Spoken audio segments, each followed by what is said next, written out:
All right. Thank you for being here. My name is Pedro Fortuna. This is actually my fourth BSides talk this year, but this is a bit special for me because it's my last talk of the year, and second because it's in my home country, and I think this is the #1 security event in Portugal right now. It's also a bit. It's a big responsibility to be the first on stage, but I'll give my best.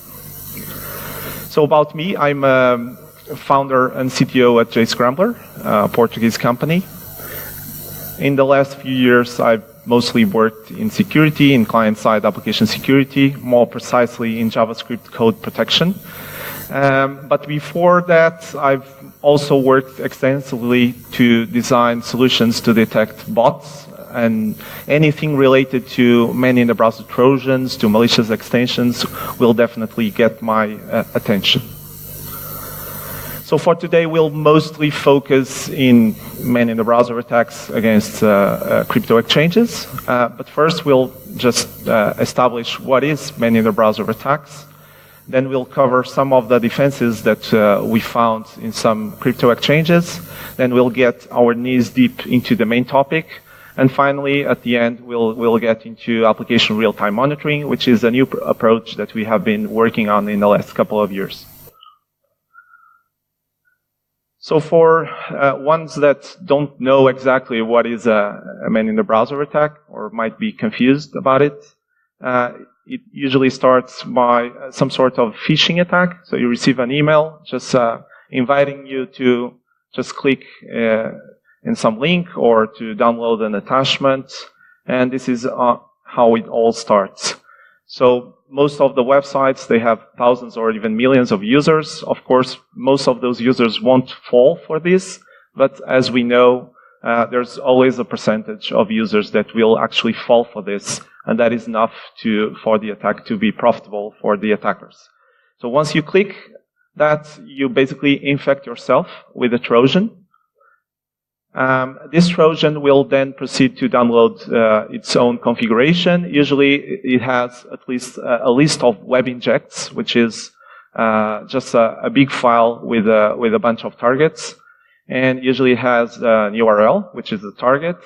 Then it has a section for something that they need to look into a web page, which is the reference for the injection. Then you have the actual injection, which in this example is ATM PIN form to request the PIN from the user, and some data after section, which in this case is not being used. So this is a web inject, and man-in-the-browser Trojan has a bunch of this. Could be hundreds, could even go up to thousands of targets. And it usually just waits out for you to visit one of the targets. So you make a request for the targeted website.com.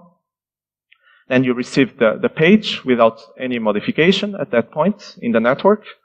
That once it reaches your computer, basically the Trojan is hooked into the browser process, and it's able to modify the page, the markup that is being delivered to the page after the SSL termination, but before being rendered by the browser.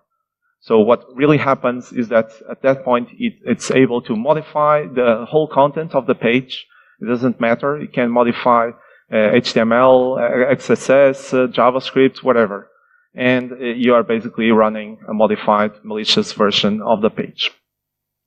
So in OWASP, the definition, it's more or less what I have just demonstrated, but there's an interesting bit at the end, which is this attack works regardless or even if other authentication factors are in use. And this will be important later on in the talk. We'll come to this later. Here you can see, so many in the browser attacks, they exist since 2007 when Zeus first arrived. Since then, we have been seeing lots of different versions. Some are copycats or just forked out of Zeus, and some other versions appear throughout the years. So I already mentioned the web injects, but there are actually other capabilities that they are able to do. They can do key logging, they can do form grabbing, Some of them are remote access trojans or rats, which allows them to basically remote control the whole computer. Some are capable of spreading out. They are worms. So one of the most recent is Emotet, which is capable of doing lateral movement, infect other targets, and even deliver other malicious payloads. And a few are already capable of stripping out any security headers of the pages, which is very malicious. So these Trojans basically have been able to make huge impacts of millions, hundreds of millions of dollars throughout the years. I'm not going to bother you with mentioning all the stories, but apparently it seems that we haven't been able to deploy very efficient solutions against this type of attacks. So one question we did is how prepared are crypto exchanges against this type of attacks? And to do that, we just tried to survey what are the main AppSec features or defenses that are being implemented by crypto exchanges. Of course, there's too many crypto exchanges to survey, so we just selected a few. There are more than 200 crypto exchanges in the world, and probably this number changes every day. So we decided to choose a representative set. So we kind of cherry-picked the crypto exchanges based on trading volume. It's basically its popularity and how frequent you talked about them, and our perception of their use. So we picked these 6, Binance, Bitfinex, Bitrex, Coinbase, Huobi, and Kraken. Obviously, if you ask me that is crypto exchange X should be allowed to be here? Probably, but we had to pick. So any other choices would be also okay. So one of the most common features that you found is two-factor authentication, of course. It makes authentication stronger by frustrating attacks that compromise a single channel. We all know what two-factor authentication is. You can use SMS, you can use some mobile application that you have in your phone, like Google Authentication, and there's also hardware tokens. Basically, all exchanges offer this feature. The difference is when they use this feature. So you have crypto exchanges that force you to use two-factor authentication when you do login.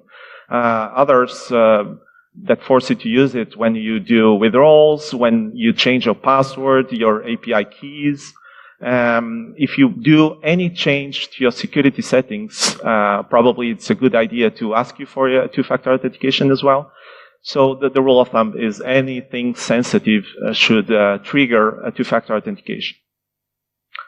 Another common feature is CAPTCHAs, which is basically to counter or fight bots. To know if it's a human. You have all different sorts of CAPTCHAs. The older ones used to be text-based, but you know how easy it is to just bypass text-based CAPTCHAs. You have the traditional image-based, and lately you have been seeing some new types of CAPTCHAs which are risk-based or because they are good because they are frictionless, because they don't require you to necessarily to identify something in an image. It's based on your reputation, and Google reCAPTCHA is a good example. And actually, most of the crypto exchanges that we have analyzed use reCAPTCHA. And this is basically one of the defenses that are very good against bots. But don't forget, you can always use a sweatshop, which basically delegate in humans to defeat the CAPTCHAs, and there are too many offerings for this to work. So in the end, I don't consider this to be a very good defense, but a necessary one still. Account takeover defenses. Usually, it starts with requesting two-factor authentication login in logins, because if you capture someone's account, you may not have captured his second channel or two-factor authentication. So that's the first barrier. But we actually only found this in Binance and in Bitfinex. So it's a third of all the crypto exchanges that we have analyzed. Then you send an email on every login, which is also good, because if you haven't logged in and you receive such an email, so this will immediately warn you that something is off. It should be also, if you reset your password or if you reset your two-factor authentication, you need access to your email to confirm that. And in some cases, we found that crypto exchanges actually freeze your account, so you cannot withdraw money during a certain time, which is a very good feature. You can use IP device whitelisting. Again, you have to authorize new devices, and you have to approve through email, and in some cases your account is frozen for a certain period. And also a very convenient feature is most emails that you receive have a link in order to freeze your account. So if someone has logged into your account and you haven't done it, you can just use that link, and it's like the fastest way of freezing your account. And it's a very good feature. You should also have access to your account history and logging of activities in your account, and this is pretty common. Withdrawal protections are actually, of all the features, the ones that I feel closer to. I think this is the most effective features that you can use. It damages the usability of the websites, and if you use any crypto exchange, you know what I'm talking about. It's you cannot do a step without reaching out for your phone or having to click something in an email. So in terms of usability, these websites are usually bad, but it's necessary, as you know. But this is very effective. If you reset your password, if you reset your two-factor authentication, depending on the crypto exchange, it can freeze your withdrawals from 24 hours up to 15 days, which if you think it's a little bit crazy, but it really depends on how risk-averse are the crypto exchanges. And it also can depend on the amount of funds that you are transferring out. So you can lock and disable withdrawals for certain crypto coins that you don't trade. So if you don't trade, let's say, Monero, you can just block it out. And if you want to change that, you need to go through all the process of two-factor authentication. Maybe your account will be frozen for a certain time. So, and this goes on, and it's valid for withdrawal address whitelists. So if you can set up a list, and if you change that list, it will freeze your account. For instance, for 5 days. You can also do whitelisting of IP and devices, which is also good. So all in all, this is effective because it freezes your account, and you receive an email, and you have certain time to react and to actually prevent the attack from being successful. There's also an interesting feature, which is you can receive an image with all the details of the transaction, and it will basically display you back a secret phrase that you have set. And this is good against phishing, and that's actually the next category. So there's a certain amount of features to counter phishing. One is also a secret phrase that you can find in your emails, the emails that you receive. That prevents someone from imitating those emails. You can encrypt, in certain cases, with PGP the contents of emails, which I find pretty good. And in some cases, Bitfinex, for instance, warns you to always check the padlock, and if you are in a secure site with HTTPS. So last but not least, we also checked the implementation of content security policy. And I think, to be honest, it was kind of disappointing, because you expect crypto exchanges to be very strict with their security. You expect to find the most recent, the most trending application security features in this kind of websites. And what we found is that half of them are not even implementing CSP, and all the ones that are doing all sorts of mistakes that you can find by implementing CSP. For instance, they whitelist domains, which, according to my friends Michele Spagnuolo and Lucas, over 94% of CSPs based on whitelists are bypassable. So they shouldn't rely at all in this type of approach, defining CSP. It's like first generation CSP, and there's recommended ways of doing it. But they are doing other mistakes like using unsafe eval, unsafe inline, you name it. They are doing most of the mistakes that you can do. I really recommend you to use CSP Evaluator from our friends at Google. It's a very nice tool. You can point it out to your website and you'll get like a list of recommendations on how to implement CSP properly. This is a summary comparison of all the features. You can maybe take a picture or just tweet me after and I will send you this. And this is the version where you can see what I consider to be good features and bad features or bad configurations. So you can see, for instance, that Coinbase is mostly red, and you can see Bitfinex is mostly green. But none of the 6 are full green. And this is my understanding of the best configurations. So in some cases, it might be debatable. So let's get into the main topic, new wave of attacks, of man-in-the-browser attacks against crypto exchanges. It all started in March this year. It caught my attention in the news. Man-in-the-browser attack against Coinbase and blockchain.info. It wasn't the first time that a man-in-the-browser attacked a crypto exchange, but it was the first time that it really caught my attention because we had more data on it, and it seems to be becoming a trend.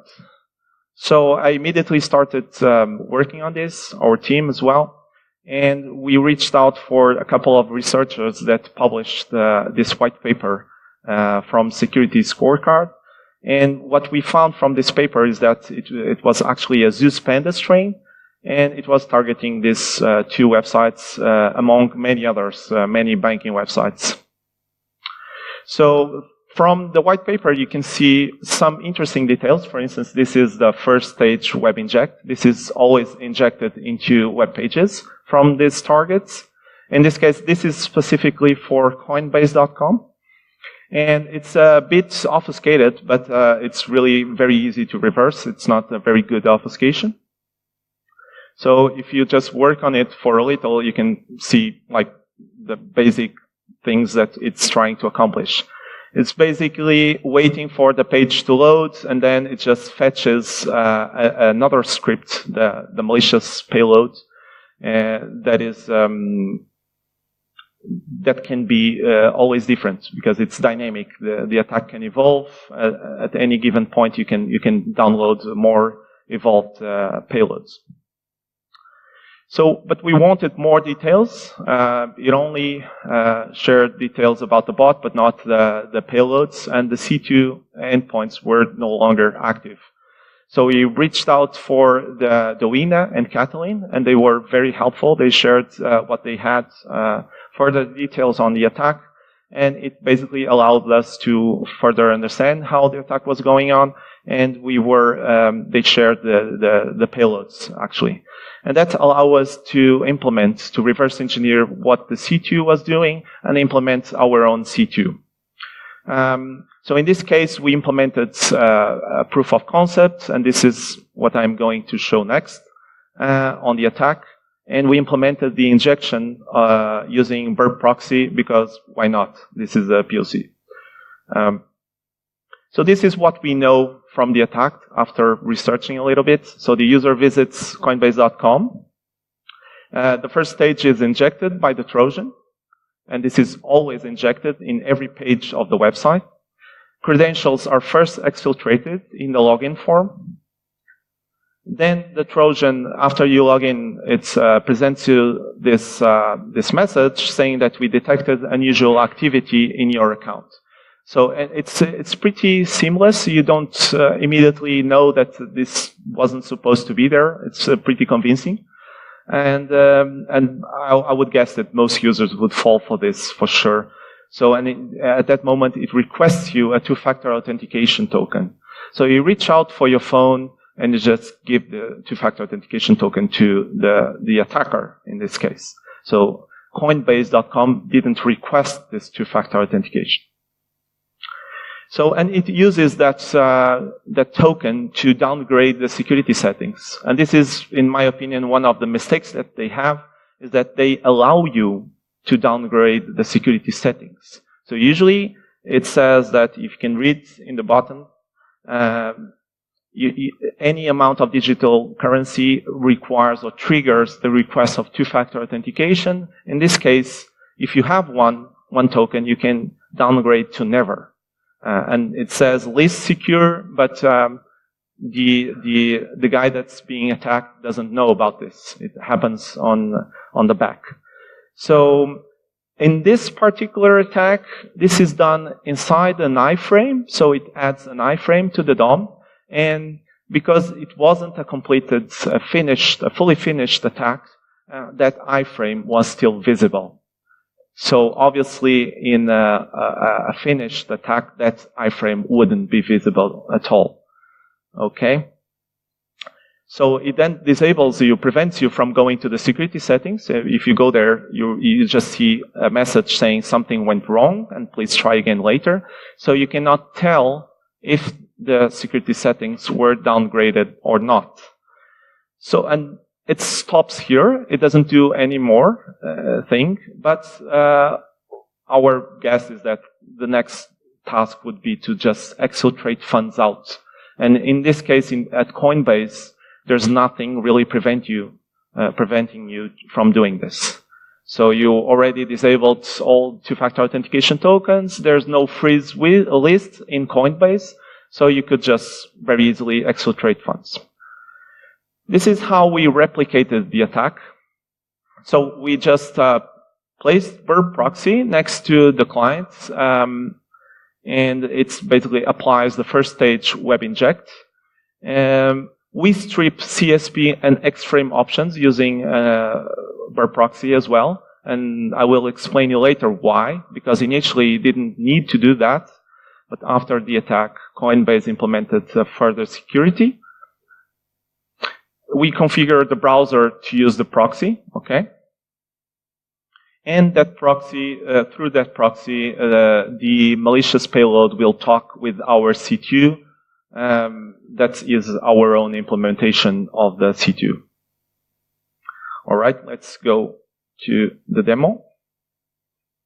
So this is Burp proxy. Most of you should be familiar with this. And the last line is the web inject that we are. The first two lines is stripping out the X-frame options and content security policy headers. And this is the original obfuscated version of the web inject. So let's proceed to, oh, sorry, messed up.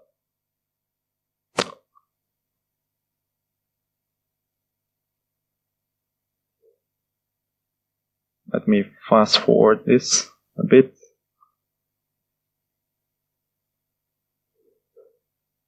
Starting the C2 now.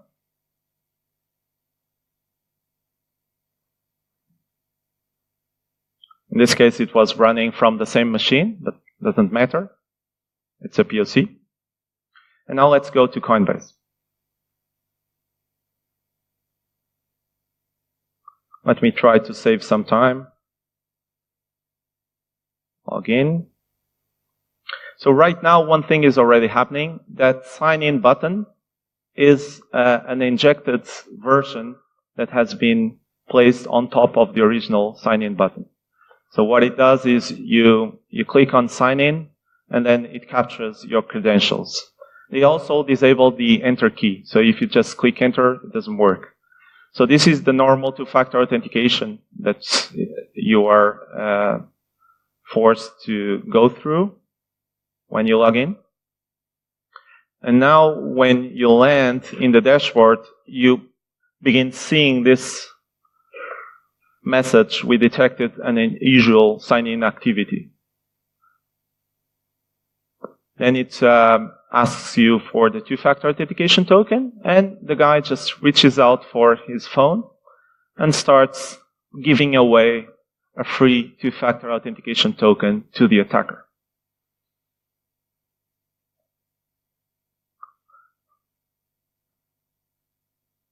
All right.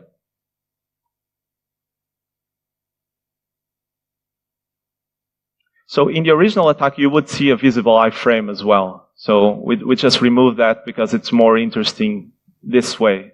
Otherwise, it would be a bit silly. So if you go to the settings page and reach out for the security tab, you are presented, something went wrong. Please try again later. All right. So at the same time, we logged in a different browser, not without the injection. And we are just heading to the security settings where we won't be blocked, and we will be able to see that actually the security settings were downgraded. Let me fast forward this.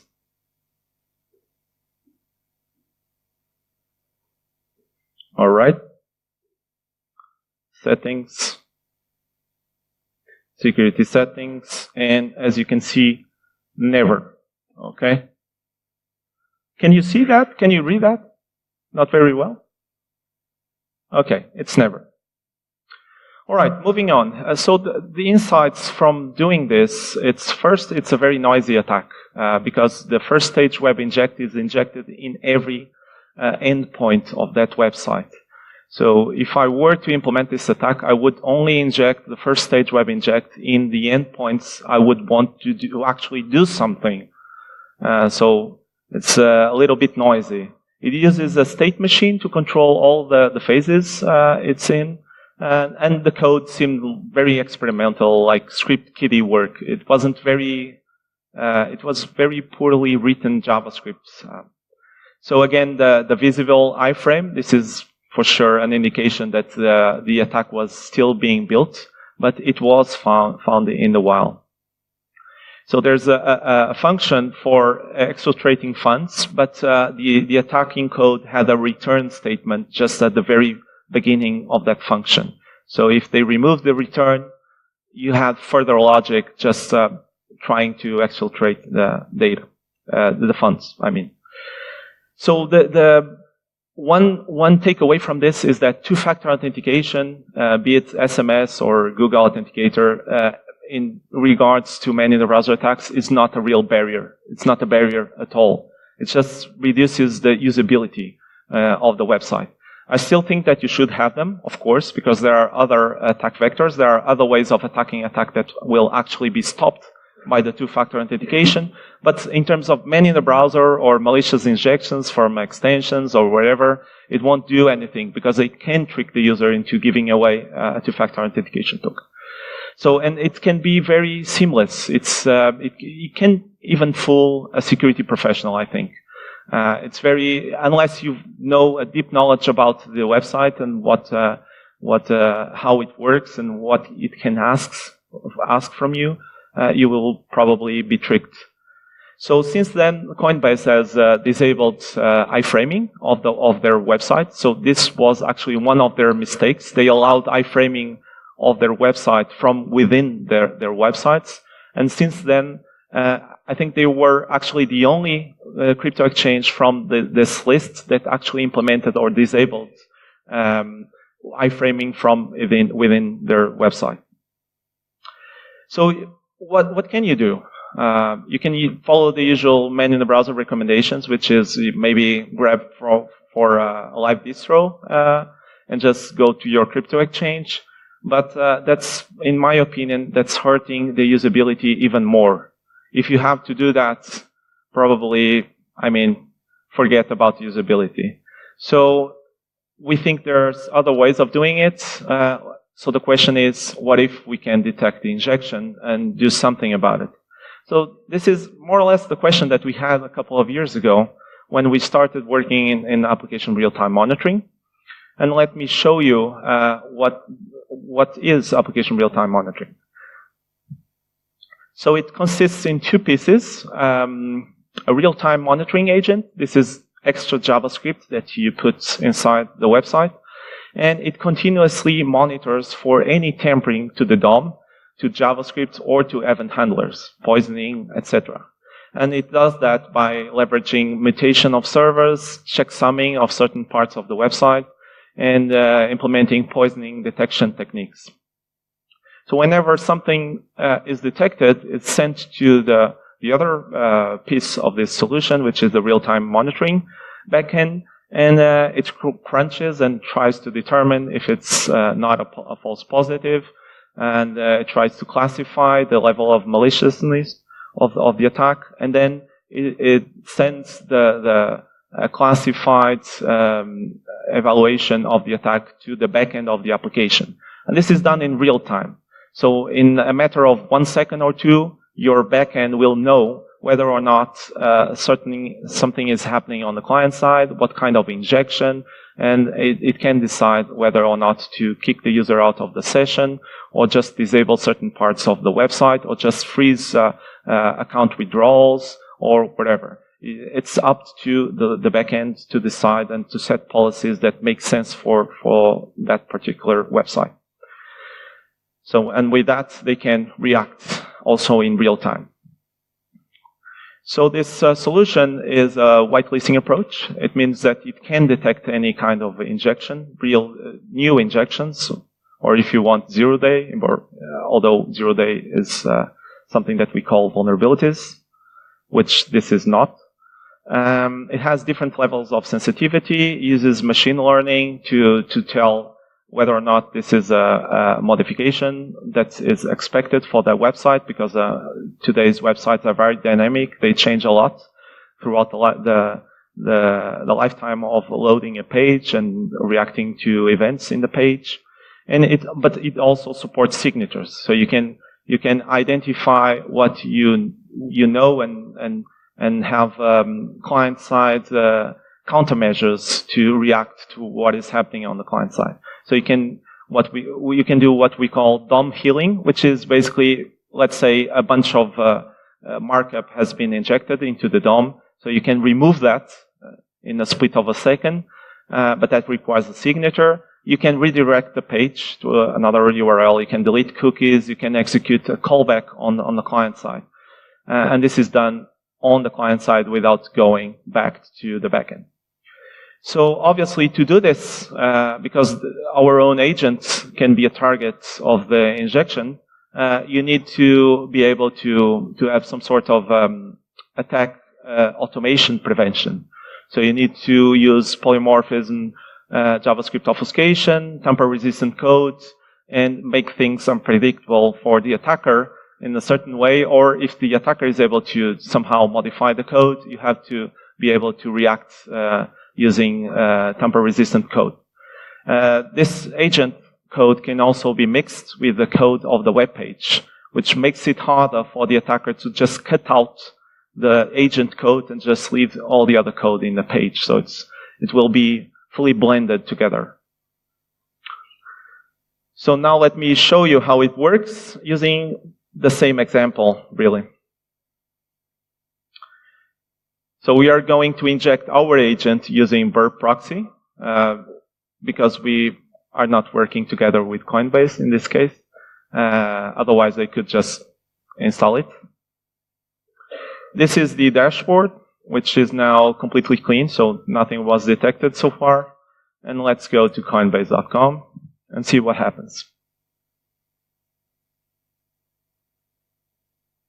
Okay. Let's proceed to log in. And we are already seeing things happening on the back. And this is actually the first stage web inject, which is being injected in every endpoint of the website.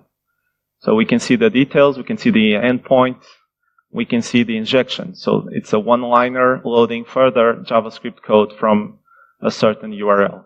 So this is good to do follow-up investigation, to do incident response, and whatnot. All right.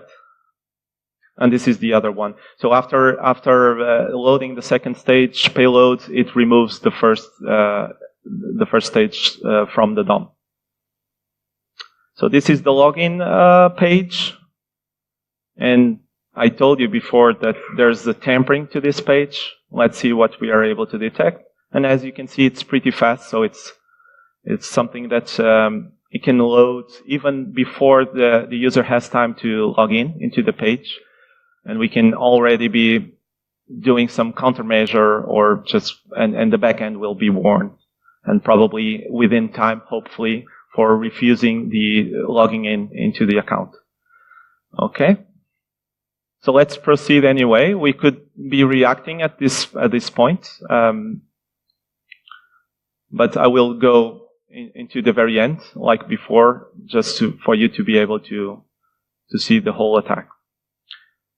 This is the normal two-factor authentication that is needed to log in. And again, we can see the first stage being injected, always. All right.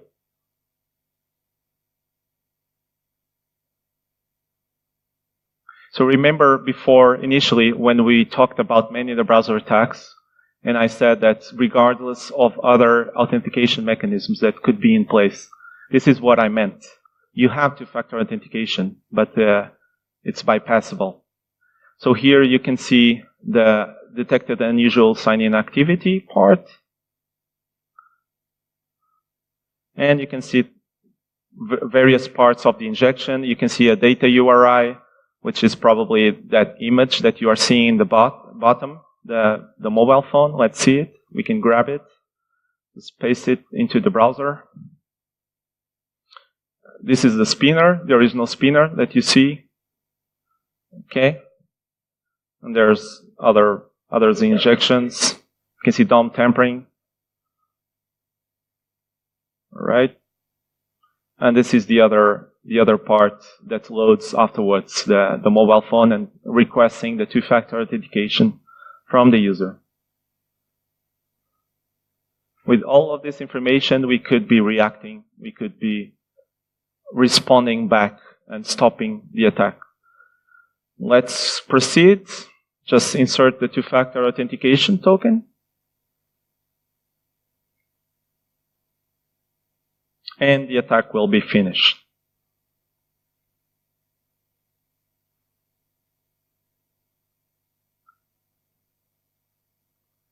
Okay, this is somewhat slow. Let me try to speed this up. Okay. 2 new threads.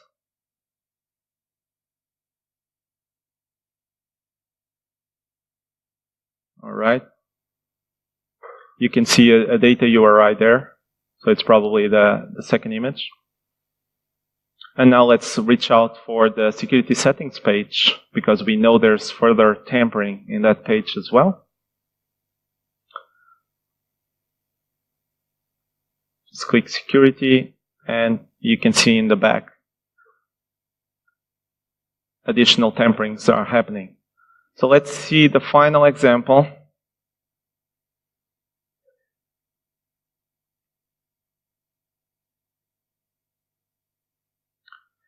So the attacker basically removed all the DOM parts of the security settings page and replaced everything with this single message. And you can see in red, this red bar with minus. It means that everything was removed, stripped out of the page. All right. Let's proceed, and just about to finish the talk. So in my view, crypto exchanges are becoming under threat of man-in-the-browser attacks. Not only man-in-the-browser, but also malicious extensions, and also supply chain attacks are becoming a trend too. And all of them have more or less the same capability. They are free to modify the code of the page. They can present false messages. They can exfiltrate information from the page. And they are really dangerous, and it's making money for the attackers. So whenever that happens, for sure we are seeing more of that. It's far too appealing to do that to crypto exchanges, because the money is most of the time untraceable. So it's not like robbing a bank, where they can still try to recover the funds, to follow the tracks from bank to bank, and eventually in some cases they can catch the the fraudsters, and they can recover the money. You don't have that in crypto exchanges. Once money is like withdrawn from the account, forget it. So it's far too appealing for attackers. So in this case, I present you an example of such attacks, a live example. So it's a real-world example. But you can see this as a warning, because in this case, it wasn't a fully finished attack, but it could be.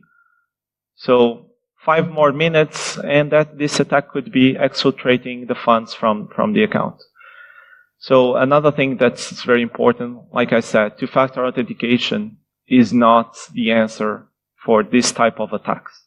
Okay? I still think it should be implemented, but you must be aware of this. All right?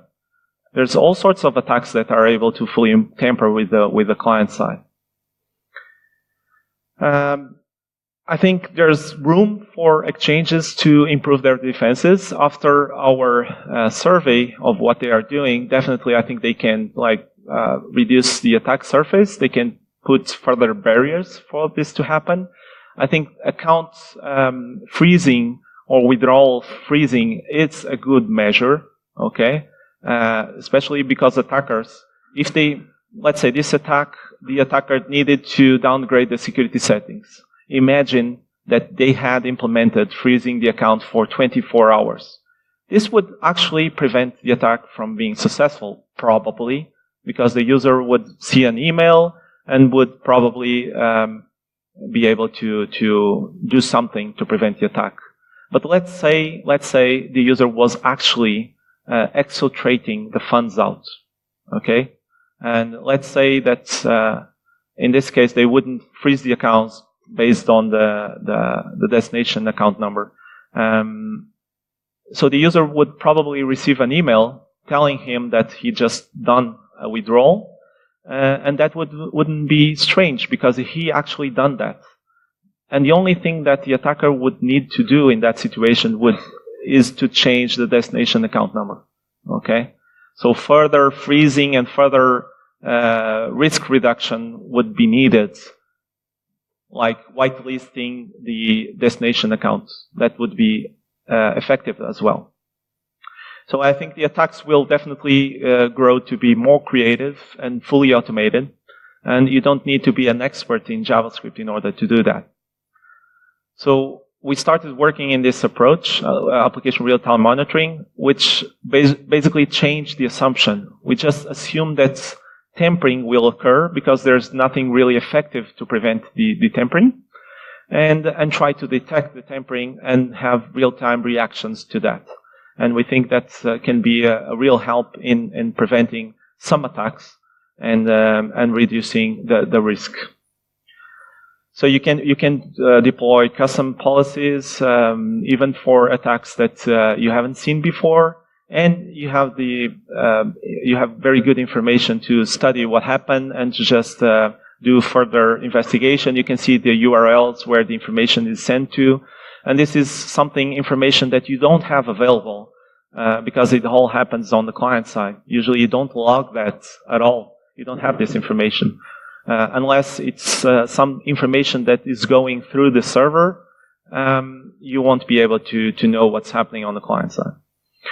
So if attacks keep failing, the rule of thumb is they will move on to other targets because it's easier, and attackers are usually lazy. They go for the low-hanging fruit. So if you just deploy more barriers, it's almost like pushing the problem to your neighbor, which is not very good. But it is what it is. And this is all I had for today. Thank you.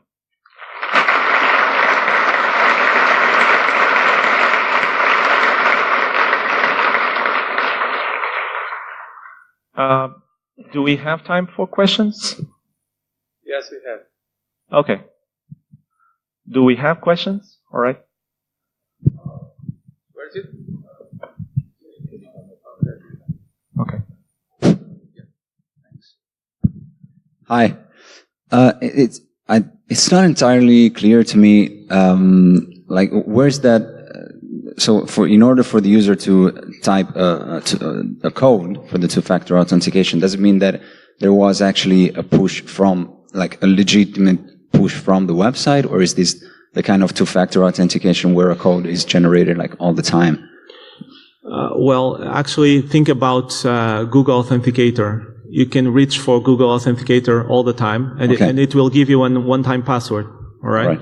And if the time between requesting one and reaching out for the security settings where the server will ask you for one, it's close enough, then and you can do this with automation, then that will work.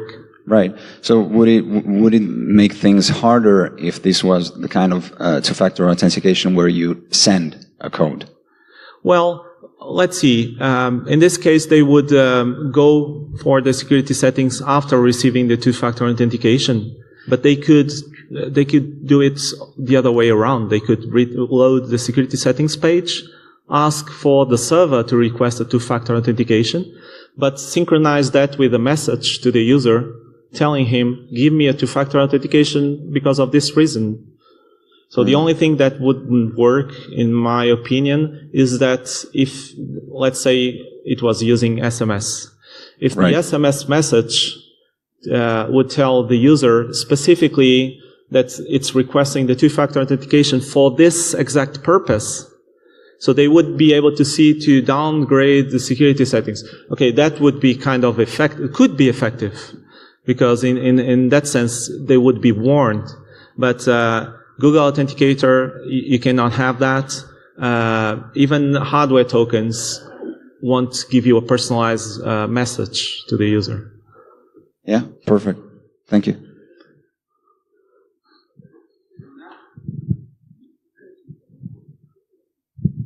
Hi.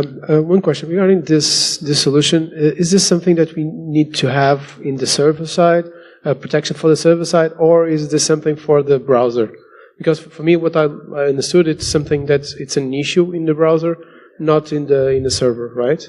Well, it's actually both. You have two components: the client-side embedded agent, which is constantly monitoring the page, and then he communicates back to a backend piece, which is not on your server, but it's next to it in a different server, and it also has communicates with your server after understanding whether or not it's a malicious injection.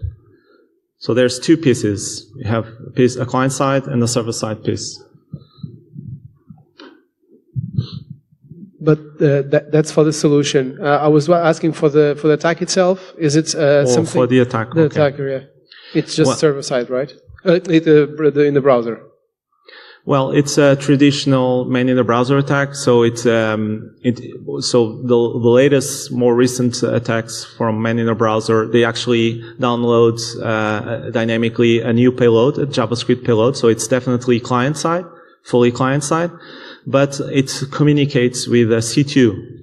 So there's a server side, and usually that's how you find about the threats. You just like scan networks for given signals that indicate there's a C2 there, and then you just follow the tracks. You try to reverse engineer the communication with the C2, and you find the trojans, and you try to retrieve the web injects from the trojans, and then you understand what he's trying to accomplish. Okay, thanks. Anyone else?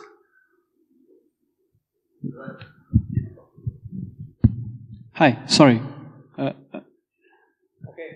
Go. Hi, just a quick question regarding the load on the server. Your application does real-time monitoring of the web page presented to the browser. What about the loads or the overhead that is placed on the server side? Have you did some research on that? Sorry, can you repeat? What about what? The server side load of the monitoring of the web page. The load, you mean like performance-wise? Sorry? Performance-wise? Yeah, performance-wise. It really depends on how much traffic do you have, and you can do this for every page that is loaded or you can do sampling. You can do sampling, like you can sample 10% of your traffic, you can sample 50%, you can put it in some pages but not others. So there's all sorts of ways of reducing the impact on how many clicks you need to monitor. But you can also monitor everything if you want, and then the amount of resources that you will need will be comparable to the amount of resources that you need in order to serve your application. So it needs to scale, obviously. Another question? What type of measures does the application perform client side to avoid that the exploit actually removes the client communication with the server when it's communicating the exploits that it's finding? What do you mean moves the communication to the client? For example, if I did that exploit and JScrambler was like a standard to monitor the application, I could remove the JavaScript for JScrambler that's running in my browser. That's what I understood it's doing. So right? if I understood correctly, you would inject the payload, the second stage payload, but then you would like strip off the script tag from the page. Yeah. Okay. So it doesn't matter if you do it, because it doesn't depend on the solution detecting the inline scripts. Okay. It just depends on whether or not you are modifying the DOM. And like if you're modifying event handlers in the forms, if you are placing buttons, or if you are just adding iframes. I mean, removing the solution that is monitoring the page. Oh, that's okay. Not myself. I got it. Sorry. Well, that can always happen. Two things. First, you can mix the agent code with the code of the web page, so it will be difficult to cut this solution out of the mix, but it can remove everything and just put something that mimics how the web page works. And in that case, the solution needs positive acknowledgement that it has indeed executed without tampering. Okay, so in order to deem the session to be clean, you need some positive acknowledgement that the agent has run unaffected or untampered. So, and the strength of that relies in the resilience of the code protection. Obviously, there's always a way of defeating this type of solution, regardless of how good you are. But, like I said, it's raising the cost of the attack and just demotivating the attacker, and probably he will move to the next target.